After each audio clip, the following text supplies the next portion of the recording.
one. He's actually put on a lot of weight since then. He's, as you can see here, he's bigger than I am here. He's considerably bigger than that now. He's got to be up about 160 kg or so, up there. And they both decided to shave their heads because they had their dad's problem with baldness and early gray. That there, this picture is about 6, 7 years old, so the gray isn't showing in this picture, but now it is because he's 41, something like that. He's right about 38, so, and I'm 60, so so give him another 20 years, he'll catch up with me. That there, so all right. Okay, as I recall, we stopped last time before we got into the if statement, right?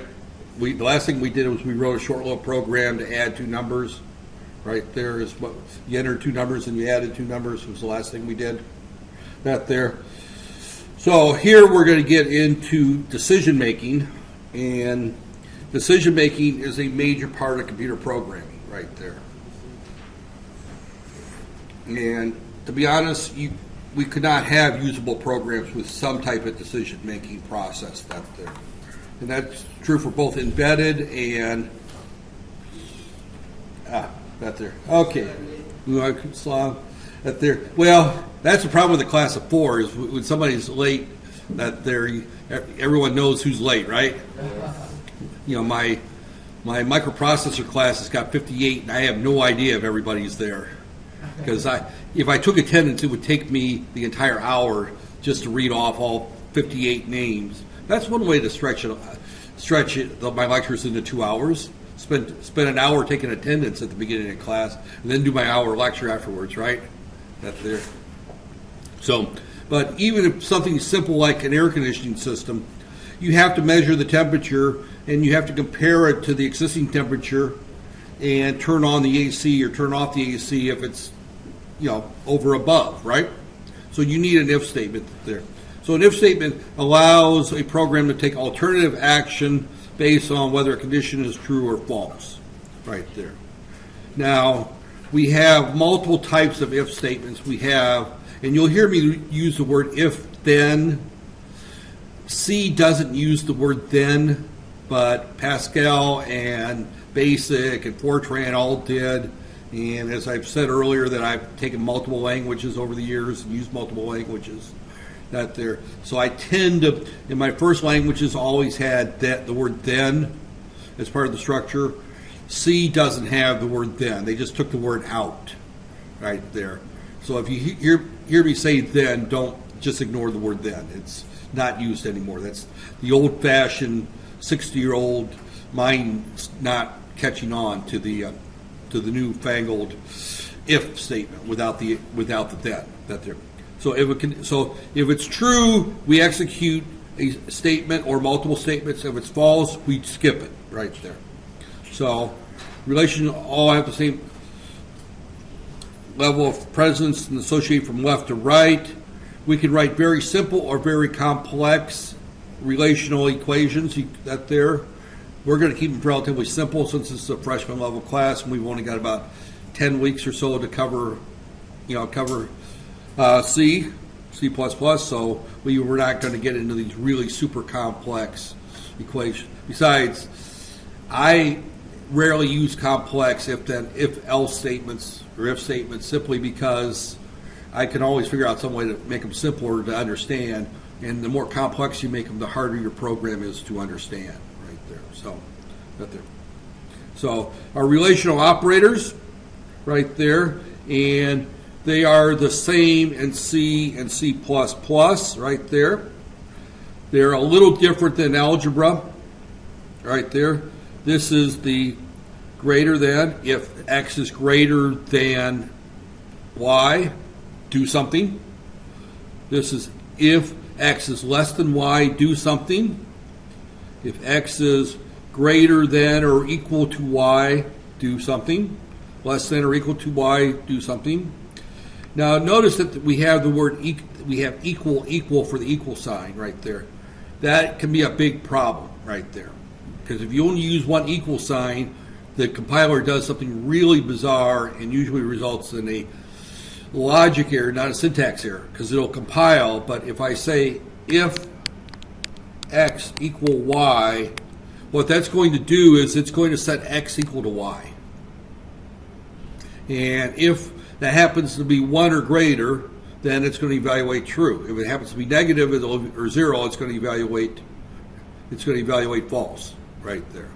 So if y happens to be 29, and I say if x is equal to y, then x is going to be equal to 29. This is going to make x equal to 29, and that's different than if x equal y. That's going to compare y to x and come out true if and only if they're truly equal. Now, I'm going to just make a comment here, and that there's a danger with using the equal if you're dealing with floating point numbers. If it's of type double, and you do equal, and one number is, say, 29.99999, and the other one's 30, that's going to evaluate as false right there. They're supposed to be equal, but again, with the round off error, they turn out not to be quite equal. So normally you would say if absolute value of x minus y is less than some number right there. We'll talk about that later, but I just want to point out that if x and y are floating point numbers, and when I say floating point numbers, that's a type float or type double right there, then you have to be careful that 29.9999999 is not the same as 30. And 30.000000001 is not the same as 30 right there. So most programmers use the absolute value function and subtract the two, and if it's less than a certain value so they'll treat 29.992 as the same as 30 right there, for example, right there. So, and then the last one, of course, is exclamation mark equal.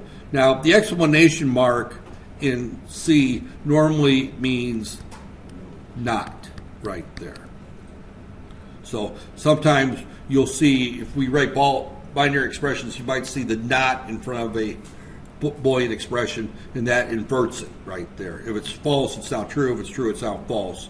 If you took basic digital and you see the bar right there, sometimes people will write explanation A when they write test, for example, in digital, simply because you can't put the bar across on a normal typewriter. In Word you can, but the old typewriters, we didn't have that. So when you wrote up a test or a quiz, we had to, we would type it up and then we would go back with a pen and we put the bars over top of it that way before we copied it. And then people that didn't want to go back with the pens, they would just put the exclamation mark in front. Modern word processors allow you to put in formulas and put the bar across. But even the early word processors, you couldn't do that with that there. So reversing the order right there is normally a syntax error. In other words, if you say equal not, that's normally a syntax error right there. Now this one here actually creates a logic error, because what this one does is it inverts whatever's here and then assigns it equal to that there. So that one really creates some funky errors. I've seen a lot of people make that error. It's logic error that has an effect that there in chapter 5 that there. So this will create a logic error which may or may not be fatal.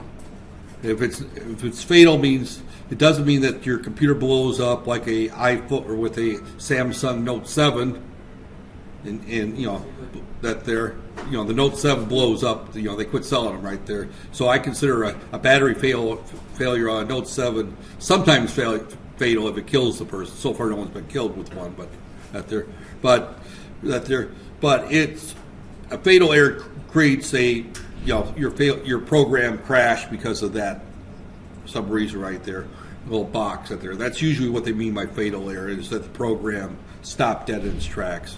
It doesn't mean anybody literally died right there.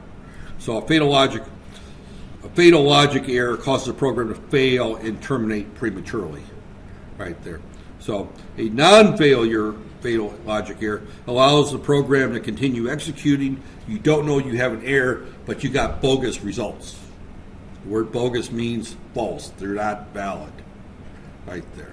So, my personal opinion, I'd rather see fatal errors in software than non-fatal errors, because fatal errors, at least you know you've got an error. And that they're, if it's a non-fatal error, you just got bad results.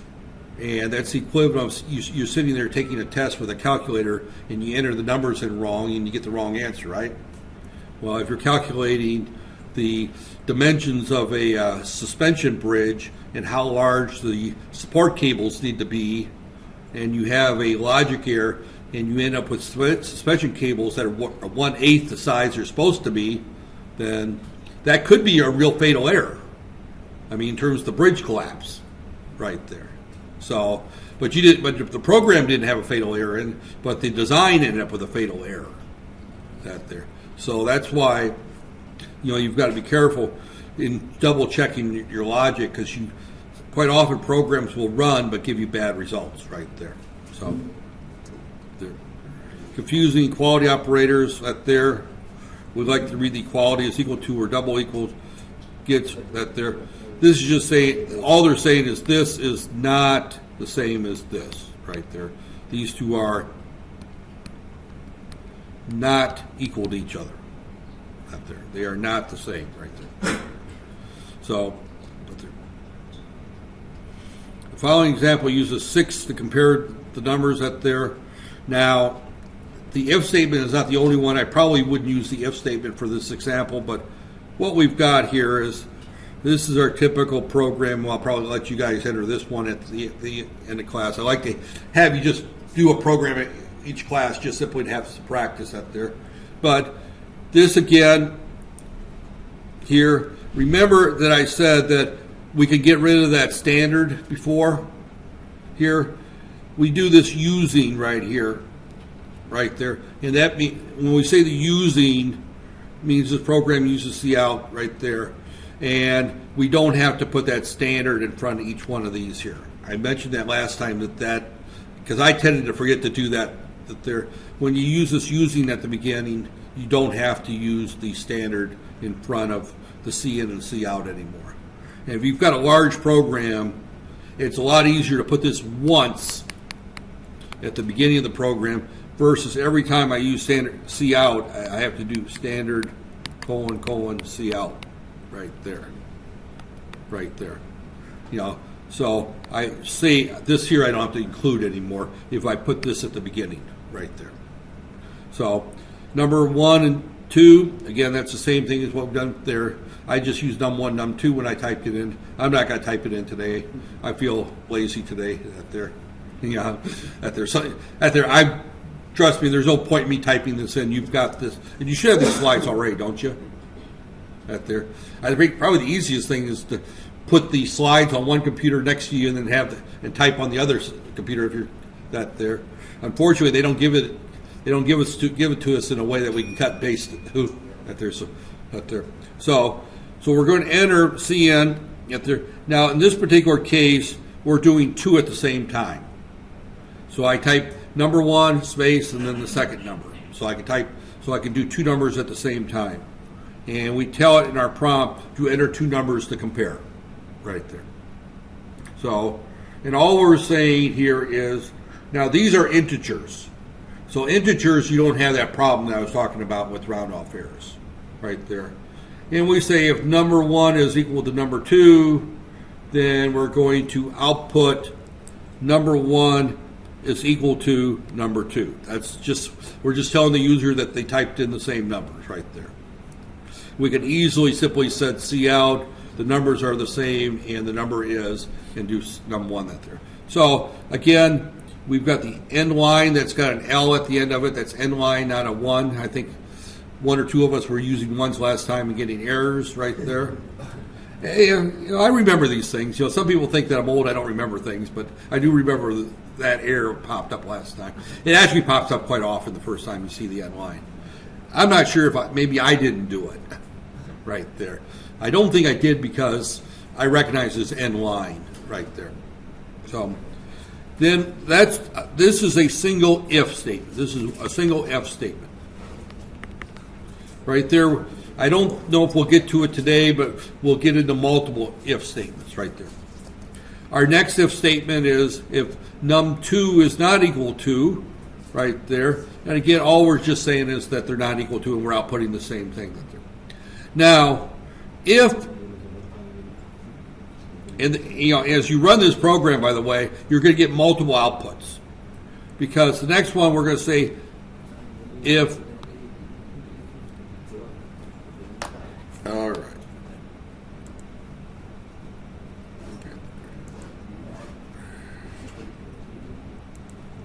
Right there. Here we're saying if number 1 is less than number 2, then we're going to say that there, and we're going to say number 1 is less than number 2. We're just printing that out there. Now, if number 1 and number 2, if number 1 is less than number 2, it's going to print this and this. The next one is number 1 is greater than number 2. If number 1 is greater than number 2, it's going to print this one and this one. It's going to print 2 of them. And then here, it's going to print, if number 1 is less than or equal to number 2, then it's going to print that one. If the two numbers are equal, it's going to print this one plus the first one. If this one is, if number 1 is less than number 2, it's going to print this one and this one right there. And the same thing when number 1 is greater than or equal to, it'll print this one and this one here as well. So you'll get probably 2 or 3 different ones right here. And here, this is the example. He did 3 and 7. 3 is less than 7, so I get 3 is not equal to 7. 3 is less than 7, and 3 is less than or equal to 7. So I get 3 lines printed on this particular one right there. So that there. So it's a fairly short little program. It just kind of shows you how the if statement works right there and doing comparisons.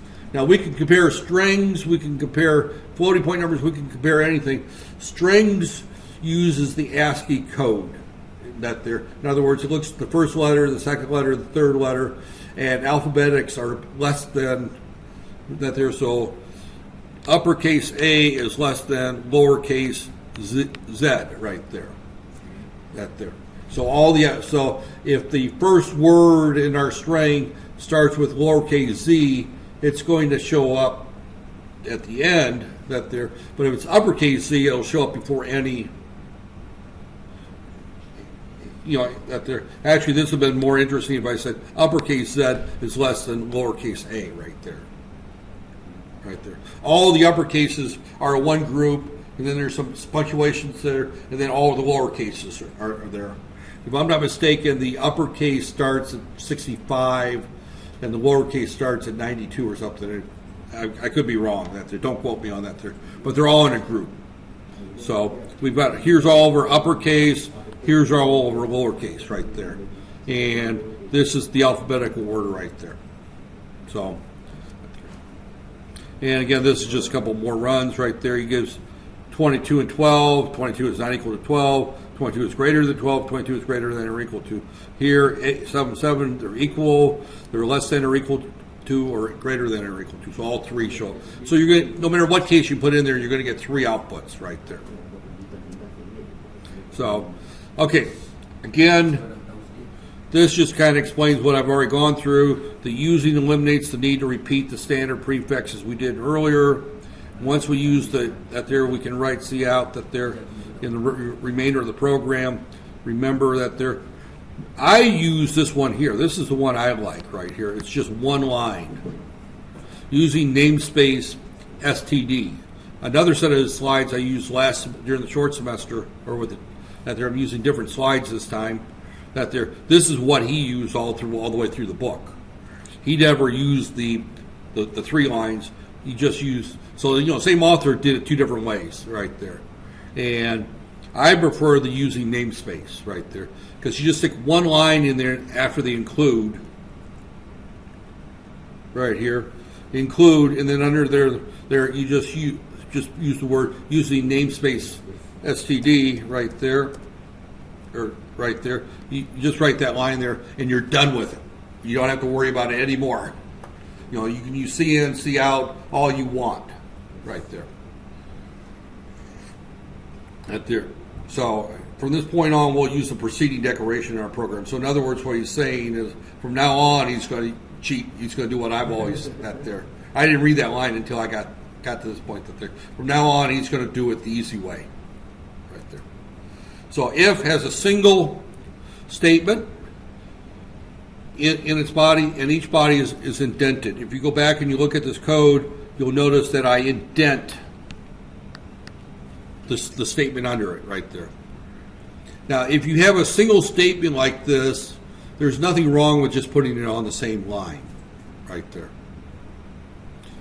You know, normally you'll have more than one statement, so you'll have multiple lines right there. And if it's multiple lines, you almost always indent. So our normal way of doing things is we have our if, our condition, and then underneath the if, or right here, we put a little bracket right there. And then we indent all the lines in here, and then we have a closing bracket at the end here, right there. But I'll get into that here in a second, right there. But the key thing is we indent this so that we know that's the body of the if statement right there. It's indented. Right there. And again, in chapter 4, we're in chapter 3, so I will show how to specify with multiple statements. So actually, I said I'll talk about it later, and he comes back here and tells me we'll talk about it when we get to chapter 4, how to do multiple, you know, statements or a compound block or that they're inside braces right there. So, right there. Now, if you screw up, and people will screw up all the time, and you put a semicolon here, right there, that means that that's an empty statement and it's going to ignore the if statement right there.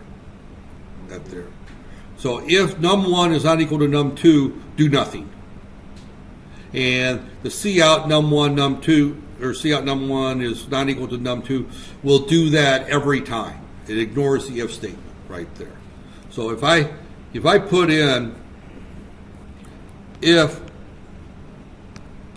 some condition, and then I put a semicolon in here, and I put a whole bunch of code down here, right here.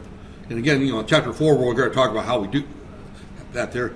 Actually, I just that there. This semicolon negates this whole if statement. This if statement is just completely ignored, and all this code is executed whether the statement is true or not, whether this condition is true. Now, what's inside here is always a condition that's either going to be true or false, right there. So it's kind of like getting pregnant. You're not halfway pregnant.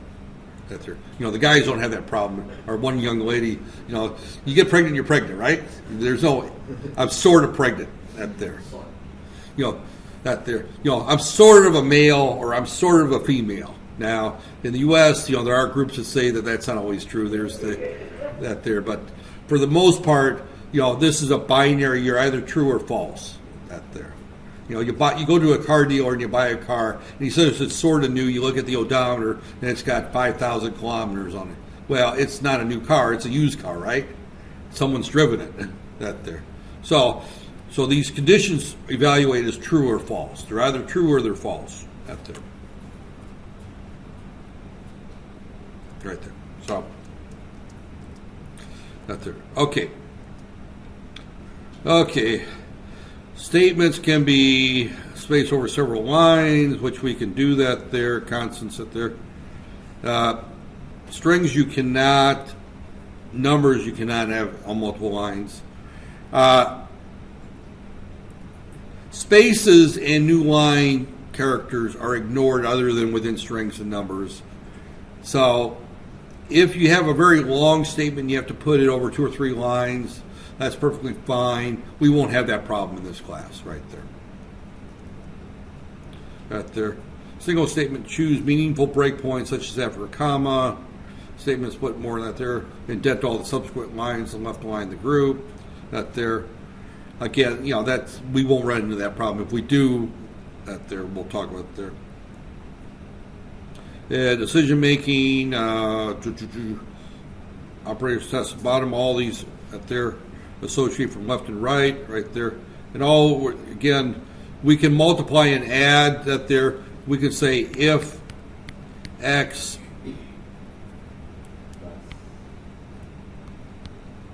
is less than or equal to 3 times Y, for example, right there.